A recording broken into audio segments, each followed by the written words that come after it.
একবার খলিফা হারুন রশিদের নিকট এক নাস্তিক এসে বললেন যে আপনার সাম্রাজ্যে এমন কোন জ্ঞানী ব্যক্তিকে ডাকুন, আমি তাকে তর্ক করে প্রমাণ করে দেব যে এই পৃথিবীর কোনো স্রষ্টা নেই, এগুলো নিজে নিজে সৃষ্টি হয়েছে এবং আপনা থেকেই চলে। খলিফা হারুন রশিদ কিছুক্ষণ ভেবে একটি চিরকুট মারফত ইমাম আবু হানিফা রহমাতুল্লাহ আলাইকে ডাকলেন ও এই নাস্তিকের সাথে বিতর্কে অংশ নিতে অনুরোধ করলেন। ইমাম আবু হানিফা রহমাতুল্লাহ আলাই দূত মারফত খবর পাঠালেন যে তিনি আগামীকাল জহরের সময় আসবেন, খলিফার প্রাসাদে নামাজ পড়ে তারপর বিতর্কে অংশ নেবেন। পরদিন জহরের নামাজের সময় খলিফা তার সভাসদ বর্গ ও নাস্তিক লোকটি অপেক্ষা করতে লাগলো, কিন্তু জহরের নামাজ তো দূরের কথা, আসর শেষ হয়ে গেল, তিনি মাগরিবের নামাজের সময় আসলেন। নাস্তিকটি তার কাছে এত দেরিতে আসার কারণ জানতে চাইল। তিনি বললেন, আমি দজলা নদীর ওপারে বাস করি, আমি খলিফার দাওয়াত পেয়ে নদীতে এসে দেখি কোনো নৌকা নেই,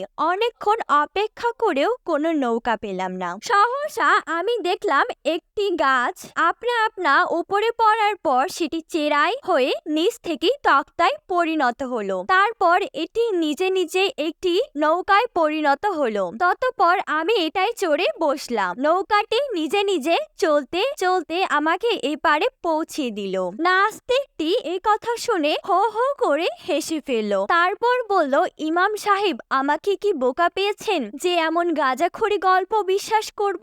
একটা গাছ আপনা থেকে নৌকায় পরিণত হবে এটা কি করে সম্ভব? ইমাম আবু হানিফা রহমাতুল্লাহ আলাই বললেন, ওহে নাস্তিক সাহেব, একটি গাছ যদি আপনা থেকে নৌকায় পরিণত না হতে পারে এবং নদী পারাপার না হতে পারে, তাহলে কিভাবে এই বিশাল আকাশ, চন্দ্র, সূর্য, নক্ষত্র আপনা আপনি তৈরি হতে এবং চালু থাকতে পারে? নাস্তিকটি লাজবাব হয়ে মুখ কাচুমুচু করে বিদায় নিল। খলিফা হারুন রশিদ তার তৎক্ষণিক জবাবে মুগ্ধ হয়ে ইমাম সাহেবকে সসম্মানে বিদায় দিলেন। কোনো তর্কে যাওয়ার আগে নাস্তিকটি শোচনীয়ভাবে পরাজিত হয়ে গেল।